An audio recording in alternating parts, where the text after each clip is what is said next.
I'm excited about. Senator.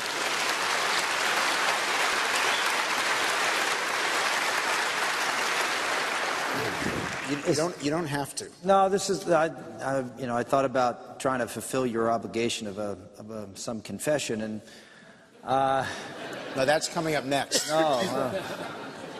and I was the author of the Partial Birth Abortion Ban Act, and was remember being on the floor many, many nights talking about all of these children who were disabled, who were the target of partial birth abortions, children who were found late in pregnancy to have a problem, and mothers wanted to have a late-term abortion. And I would go on for hours and hours and hours and talk about the courage that parents would have to fight just so their children could be born. After I left the United States Senate, Karen and I were blessed with another child. We had been trying for a long time. Now, I know with 6 children, you think you're trying for a long time after 6. We had. And we discovered joyfully that we were expecting another child. Right toward the end of the pregnancy, we found that there might be some problems. So, long story short, Karen had delivered our baby, Isabella Maria, early. They immediately took her to the ICU and did some testing. 4 or 5 days later, they told us that she had a fatal condition. She was going to die. She had a condition called trisomy 18, which is like Down syndrome. Trisomy 21 is Down syndrome. It's trisomy 18, which is far worse. They said she's lucky to be alive. Only a 10% survival rate at birth. And of the children that survive, 90% die in the first year, most in the first few weeks or months. Well, we decided to do everything we could. She was our daughter. We were going to help her. And she did well. She sailed through the NICU, and after 10 days, we decided there's nothing more they could do for her, so we took her home. Never forget, the pediatrician is doing the exit interview with us. Kept saying to us, you realize your child's going to die. And yes, we have the internet. Yes, we know all about this disorder. And she talked about how there would probably be a lung problem. She would probably die because of respiratory failure. And so Karen suggested that we should maybe have a prescription for oxygen if she needed some help. The doctor looked at her and said, "You have to learn to let go."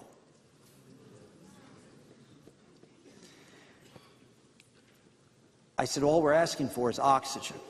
And he said the same thing to me. Well, then Mama Bear stood up. And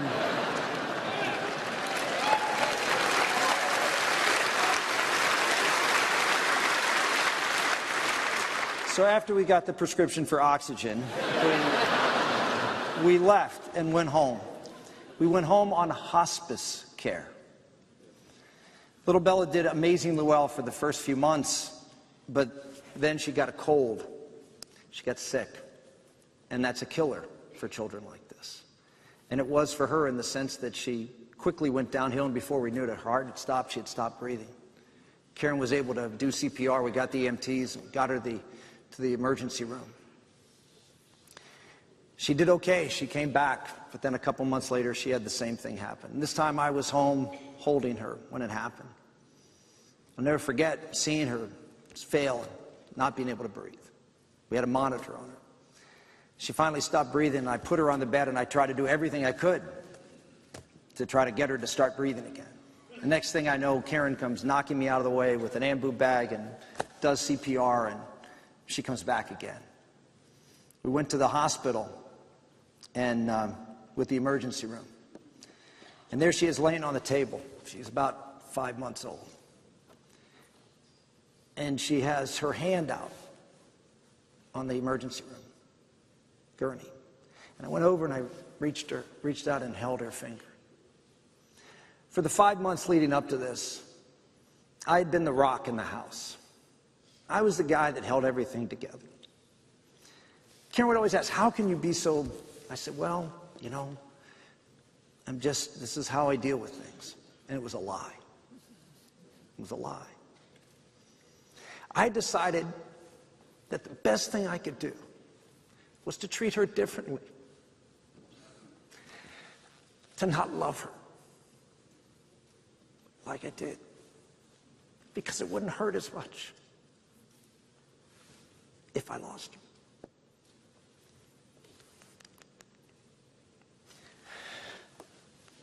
I remember holding that finger, looking at her, and realizing what I'd done.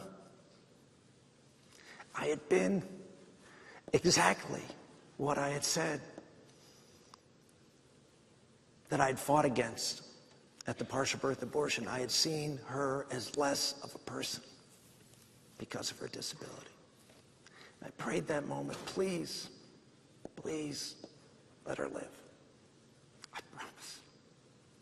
I'll do everything to commit to her, and not just her, but to every child like her. She made it. I remember walking out of the emergency room and I got a phone call from my 13-year-old daughter. Now, she was 10 at the time. And she said, "Is Bella all right?" I said, "She's doing fine. She's hanging in there." She said, "Dad, Mama saved Bella's life." I said, "Yeah, I know." And she said, "Dad, you didn't do anything."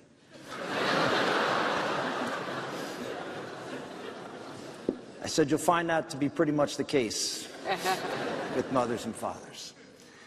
And so one of the reasons I'm here tonight is because, as Michelle vehemently talks about, is Obamacare. We've gotten involved in the world of special needs. Bob and Darla can tell you all about it, and I'm sure you know. And it's a different world. And it's a world with socialized medicine, where children like Bella and Bob and Darla's son and others like that I'm sure are in this room do not get the care that they need. And I will fight to make sure that happens. I will honor Bella.